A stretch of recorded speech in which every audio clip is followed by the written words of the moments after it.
আসসালামু আলাইকুম। আশা করি সকল বাইরেই ভালো আছেন। সবাইকে ঈদ মোবারক। আজকে আবারও আরেকটা বিশনের ফ্যান নিয়ে আসলাম। সেটা হলো যে চার্জ হয় না, এই যে দেখতে পাচ্ছেন। এই যে নতুন একটা কেবল লাগিয়ে আপনাদেরকে দেখাচ্ছি। এই যে কেবলটা একেবারে নতুন। মূলত এটা চার্জ হচ্ছে না। এই যে আমি লাগাইলাম, যে এখানে কোনো সিগন্যাল নাই, ও লাল বাতিটা জ্বলছে না। এই যে কারেন্টও লাগাইল। তো এটা কিভাবে মেরামত করি বা এটাই আজকে আপনাদেরকে বিস্তারিত দেখাইব। আশা করি ধৈর্য সহকারে সবাই ভিডিওটা দেখবেন।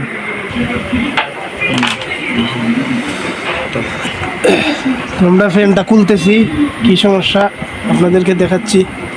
ফ্যানটা খুললে এটা মূলত চার্জের যে অপশন সার্কিটটা আছে, হয়তো এটাও যাইতে পারে বা কোনো ক্যাপাসিটারও যাইতে পারে।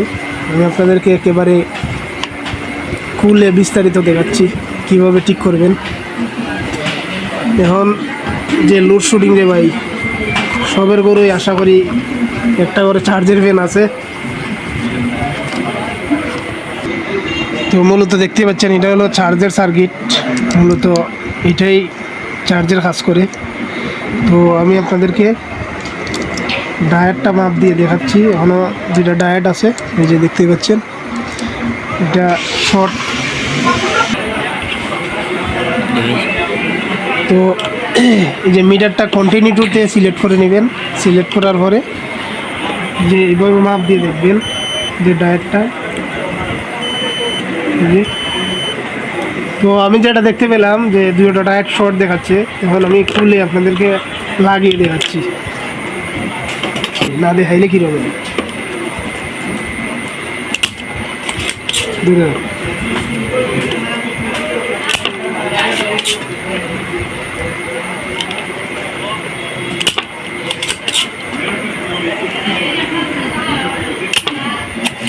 তো আমি ডায়েট টাইন খুলে নিলাম সাকারের মাধ্যমে।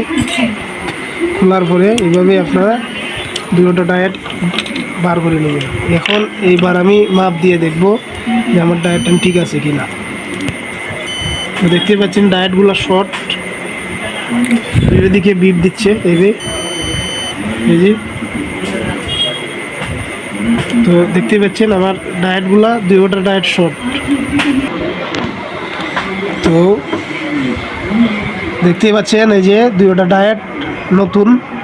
এই যে আমি দুইটা ডায়েট নিলাম, দুইটা ডায়েট এবার আমি এই জায়গাতে লাগাবো। আর এটা হলো পুরানটা। দুইটা একই পাশ যাবে, যেহেতু এটা 12 ভোল্ট আউটপুট দেয় চার্জারটা, একইভাবে যাবে। আপনারা এই যে আমি আবার দেখাচ্ছি। এই যে এই পাশটা হচ্ছে এই যে সাদা সাদা দেখতে পাচ্ছেন, এটা হলো সাদা আর এই সাইডটা হলো কালো। অর্থাৎ এই সাইড হলো নেগেটিভ আর যে সাইড হলো পজিটিভ। তো আমি দুটোটা ডায়েট একইভাবে লাগাইলাম, যাইতেও 12 ভোল্ট আউটপুট আমার এটা দিচ্ছে। এই যে এইভাবে, এই যে আমি এইভাবে লাগিয়ে দিলাম। তো এই যে রাং দিয়ে বালারিকে শোল্ডারিং করে দিবেন, একটু ভালোভাবে করবেন, যেহেতু এই জায়গাতে ব্যাটারি চার্জ করে দুইটা ডায়েটের মাধ্যমে। একটু ভালোভাবে করবেন। দেখেন আমরা অল্প টাকায় একটা ফ্যান কীভাবে মেরামত করলাম। তো এইভাবে আপনারাও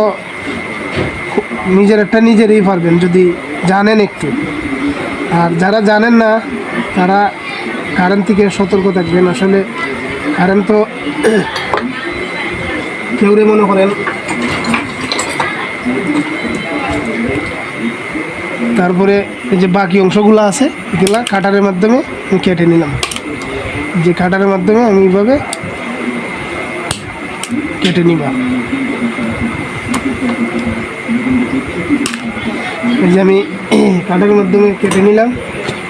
এখানে আমি দেখতে পাচ্ছি দুইটা লুজ কানেকশন আছে। আমি একটু সোল্ডারিং করে নিচ্ছি যাতে সমস্যা না হয়।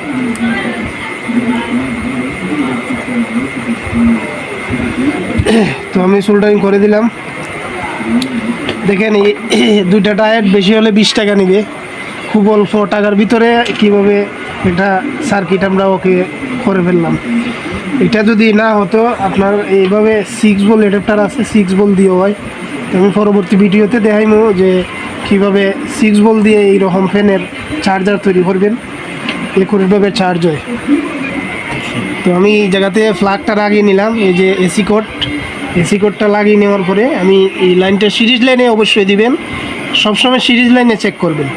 যদি শর্টও অন্য জায়গাতেও হয়ে থাকে তাহলে আপনার সিরিজ লাইন দিয়ে, আর নাইলে মেন সুইচের কাট আউট করে বা সার্কিট ব্রেকার থাকলে টিপ করবে। তো আপনার সিরিজ লাইনে সবসময় দিবেন। এই যে দেখতেই পাচ্ছেন আমার এই যে ফ্যানটা চার্জ হচ্ছে, এই যে ফ্যানটা চার্জ হচ্ছে। আশা করি সবাই ভালো থাকবেন, সুস্থ থাকবেন। আসসালামু আলাইকুম।